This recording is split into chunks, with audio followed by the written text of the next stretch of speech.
മാനന്തവാടിയിൽ ചികിത്സയിലുള്ള ഒരു 14-കാരിയെക്കുറിച്ചാണ് ഞാൻ പറയുന്നത്. ചെവിക്കും കഴുത്തിനും പരുക്കേറ്റ് വെട്ടേറ്റ് കിടക്കുന്ന 14-കാരി 9 വയസ്സുള്ള അനിയത്തിയെ രക്ഷിക്കാൻ സ്വന്തം പ്രാണൻ വരെ പണയപ്പെടുത്തിയ പെൺകുട്ടിയാണ്.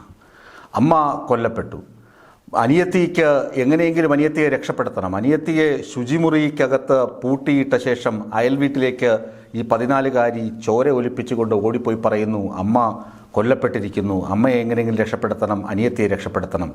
ഈ സംഭവം ഞാൻ പറയുമ്പോൾ നിങ്ങൾക്ക് കാര്യം പിടികിട്ടിക്കാണും. വയനാട് അപ്പപ്പാറ, മാനന്തവാടിക്ക് അടുത്തുള്ള വനപ്രദേശമാണ് അപ്പപ്പാറ. അപ്പപ്പാറ എന്ന സ്ഥലത്ത് 2 ദിവസം മുമ്പ് നടന്ന ഒരു ക്രൂരമായ കൊലപാതകത്തിൻ്റെ, പൈശാചികമായ ഒരു കൊലപാതകത്തിൻ്റെ നേർക്കാഴ്ച സാക്ഷിയാണ്, മുഖ്യ സാക്ഷിയാണ് ഈ 14-കാരി. സ്വന്തം അമ്മയെ അവരുടെ രണ്ടാം ഭർത്താവ് എന്ന് പറയാൻ പറ്റില്ല, ലിവിങ് ടുഗദർ എന്ന് പറയാൻ പറ്റില്ല, അവരുടെ പങ്കാളി എന്ന് പറയാൻ പറ്റില്ല, അവരുടെ ഒരു സുഹൃത്ത്, അയാൾക്കൊപ്പമാണ് താമസിച്ചിരുന്നത് 2 പെൺമക്കളെയും കൊണ്ട്. അവരുടെ ആദ്യ ഭർത്താവുമായുള്ള വിവാഹബന്ധം വേർപ്പെടുത്തി. പ്രവീൺ എന്നായിരുന്നു ആദ്യ ഭർത്താവിൻ്റെ, ഗിരീഷ് എന്നായിരുന്നു ആദ്യ ഭർത്താവിൻ്റെ പേര്. പ്രവീണ എന്ന യുവതി, 36 വയസ്സുള്ള യുവതി, അവരുടെ ആദ്യ ഭർത്താവായ ഗിരീഷുമായുള്ള ബന്ധം വേർപെടുത്തിയതിന് ശേഷം ദിലീഷ് എന്ന ചെറുപ്പക്കാരനൊപ്പം ഈ മാനന്തവാടി അപ്പപ്പാറയിൽ താമസം തുടങ്ങി. 2 പെൺമക്കൾ, 14 വയസ്സ്, ഒരു പെൺകുട്ടിക്ക് 9 വയസ്സ്. ദിലീഷിൻ്റെ സ്വഭാവം ക്രമേണ മോശമെന്ന് തോന്നിത്തുടങ്ങിയപ്പോൾ ഈ യുവതിക്ക് മനസ്സിലായി, ഇയാളുമൊത്തുള്ള ജീവിതം മുന്നോട്ട് പോകില്ല, എങ്ങനെയെങ്കിലും ഇയാളുമൊത്തുള്ള ജീവിതം അവസാനിപ്പിക്കണം, എങ്ങനെയെങ്കിലും പെൺകുട്ടികളെയും കൊണ്ട് സ്വതന്ത്രമായി ജീവിക്കണമെന്ന് പ്രവീണയ്ക്ക് തോന്നി. ഇത് മനസ്സിലാക്കിയ ദിലീഷ് എങ്ങനെയെങ്കിലും പ്രവീണയെ വകവരുത്തണം, ഇവൾ ശരിയാകില്ല എന്ന് അയാൾ തീരുമാനിക്കുന്നു. അങ്ങനെ ആ രാത്രി വരുന്നു. ക്രൂരമായ പൈശാചികമായ ആ രാത്രിയിൽ ദിലീഷ് പ്രവീണയെ 2 പെൺകുട്ടികളുടെ മുന്നിൽ വെച്ച് വകവരുത്താൻ ശ്രമിക്കുന്നു.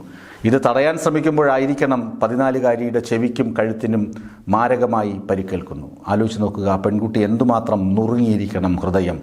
മരിച്ചുപോയ ആൾ പോയി, അമ്മ നഷ്ടപ്പെട്ടു. സ്വന്തം അനുജത്തിയെ രക്ഷിക്കണം, അക്രമിയുടെ കയ്യിൽ നിന്ന് അനുജത്തിയെ രക്ഷിക്കണം, സ്വന്തം ജീവൻ രക്ഷിക്കണം, അമ്മയെ എങ്ങനെയെങ്കിലും രക്ഷിക്കണം, ആശുപത്രിയിൽ എത്തിക്കണം. ആ 14-കാരി ഉള്ള് പിടഞ്ഞത് ഒന്ന് ആലോചിച്ച് നോക്കണം. നമ്മുടെ നാട്ടിൽ കുട്ടികൾ നേരിടുന്ന പീഡനങ്ങളെക്കുറിച്ചാണ് ഞാനീ പറയുന്നത്. കുട്ടികൾ നേരിടുന്ന സംഘർഷഭരിതമായ ജീവിത അന്തരീക്ഷത്തെക്കുറിച്ചാണ് ഞാൻ പറയുന്നത്. രക്ഷിതാക്കൾ ശ്രദ്ധിക്കേണ്ട കാര്യമാണ്. വാർത്ത അവതരിപ്പിക്കുമ്പോൾ, നമ്മൾ വാർത്തകൾ കാണുമ്പോൾ, വാർത്തകൾ പരിശോധിക്കുമ്പോൾ, സംഭവങ്ങൾ പരിശോധിക്കുമ്പോൾ നമ്മുടെ കണ്ണിൽപ്പെടുന്ന സംഭവങ്ങൾ ഇതൊക്കെയാണ് നമ്മൾ മറികടക്കേണ്ടത്, തരണം ചെയ്യേണ്ടത്. സ്വന്തം അമ്മ കൺമുന്നിൽ പിടയുന്നു, അനുജത്തി കൊലക്കത്തിക്ക് മുന്നിൽ നിൽക്കുന്നു, തനിക്ക് പരിക്കേറ്റിരിക്കുന്നു, എങ്ങനെയെങ്കിലും രക്ഷപ്പെടുത്തണം. അനുജത്തിയെ വലിച്ചിഴച്ചുകൊണ്ട് ശുചിമുറിയിൽ പൂട്ടിയിടുകയാണ്. എന്നിട്ട് ആ പെൺകുട്ടി മുറിവേറ്റ ശരീരവുമായി ഓടി അയൽവക്കത്ത് പോവുകയാണ്. വീട്ടിൽ ഇങ്ങനെ അപകടം നടന്നിരിക്കുന്നു. തിരികെ വരുമ്പോൾ അനിയത്തിയെ കാണാനില്ല, കൊലയാളിയെയും കാണാനില്ല. ആ പെൺകുട്ടി എന്തുമാത്രം പിടഞ്ഞിരിക്കണം. പിന്നീട് ഉടനെ നാട്ടുകാർ അറിയിച്ചതനുസരിച്ച് പോലീസ് സ്ഥലത്തെത്തുന്നു, പെൺകുട്ടിയെ ആശുപത്രിയിലേക്ക് മാറ്റുന്നു. പെൺകുട്ടിക്കും ബോധമൊക്കെ നശിച്ചിരിക്കണം. പിന്നീട് പോലീസുകാർ ചിന്തിക്കുന്നത്, ഈ 9 വയസ്സുകാരി പെൺകുട്ടി ഈ അക്രമിയിൽ നിന്ന് രക്ഷപ്പെടാൻ ഒരുപക്ഷെങ്കിൽ വനത്തിലേക്ക് ഓടി ഒളിച്ചതാകാം എന്നൊക്കെ കരുതുന്നു. സംശയമാണ്. ഒരിക്കലും പ്രതീക്ഷിക്കുന്നില്ല ഈ പ്രതി ഈ 9 വയസ്സുകാരി പെൺകുട്ടിയെ തട്ടിക്കൊണ്ടുപോയതാണെന്ന് കരുതുന്നില്ല. ഞാനും നിങ്ങളും പോലും കരുതില്ല, അയൽക്കാർ പോലും കരുതുന്നില്ല. ഈ അയൽക്കാരുടെ ഒക്കെ കണ്ണ് വെട്ടിച്ച് ഈ കൊലപാതകവും നടത്തിയ ശേഷം ഈ പ്രതി, ദിലീഷ് എന്ന പ്രതി, ഈ 9 വയസ്സുള്ള പെൺകുട്ടിയെ തട്ടിക്കൊണ്ടാണ് വനത്തിനുള്ളിലേക്ക് കടക്കുന്നത്. പെരുമഴയാണ്. നമ്മുടെ ഈ പട്ടണ പ്രദേശങ്ങളിലെ മഴ തന്നെ നമുക്ക് സഹിക്കാൻ പറ്റുന്നില്ല. അപ്പോൾ വനപ്രദേശത്തെ മഴയൊന്ന് ആലോചിച്ച് നോക്കൂ.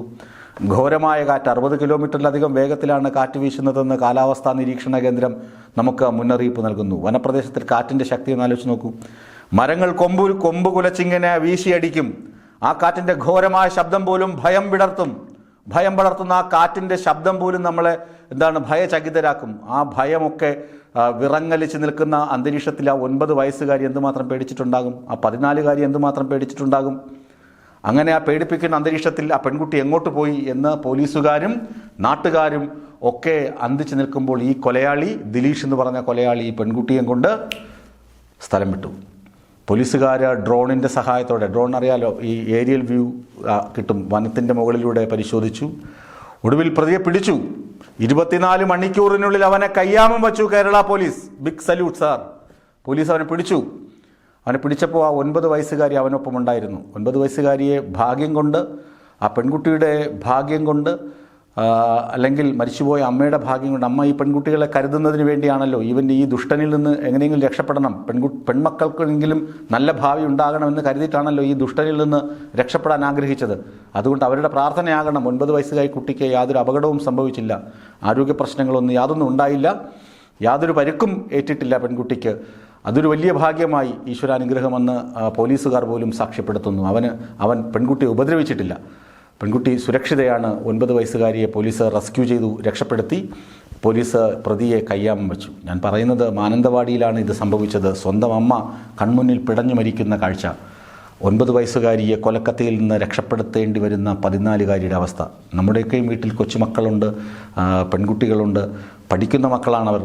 ആ പഠിക്കുന്ന മക്കൾ നേരിടേണ്ടി വരുന്ന സാഹചര്യങ്ങൾ, ഇതൊക്കെ അതിജീവനത്തിൻ്റെ കാലമാണ്. ഇതൊക്കെ ആണ് നമ്മുടെ കേരളം, കൊച്ചു കേരളം സാക്ഷ്യം വഹിച്ചു കൊണ്ടിരിക്കുന്നത്. ഏതായാലും മാനന്തവാടിയിലെ ആ അതിജീവിച്ച പെൺമക്കൾ ഇനിയും ഒരുപാട് കാലം ഈ അതിജീവനത്തിൻ്റെ കഥകളൊക്കെ മറന്ന്, ഈ സംഭവങ്ങളൊക്കെ മറന്ന് ഒരുപാട് ഉയരങ്ങളിൽ എത്തേണ്ട പെൺകുട്ടികളാണ് അവർ. അവർക്ക് സമൂഹം എല്ലാ ഐക്യദാർഢ്യവും പ്രഖ്യാപിക്കട്ടെ, അവർക്കൊപ്പം ആയിരിക്കട്ടെ ഈ സമൂഹം എന്ന് അഭ്യർത്ഥിക്കാൻ മാത്രമേ വാർത്താ അവതാരകൻ എന്ന നിലയിലും പത്രപ്രവർത്തകൻ എന്ന നിലയിലും എനിക്കും എൻ്റെ സ്ഥാപനത്തിനും കഴിയുകയുള്ളൂ. പോലീസിന് ഒരിക്കൽ കൂടി ഒരു ബിഗ് സല്യൂട്ട്.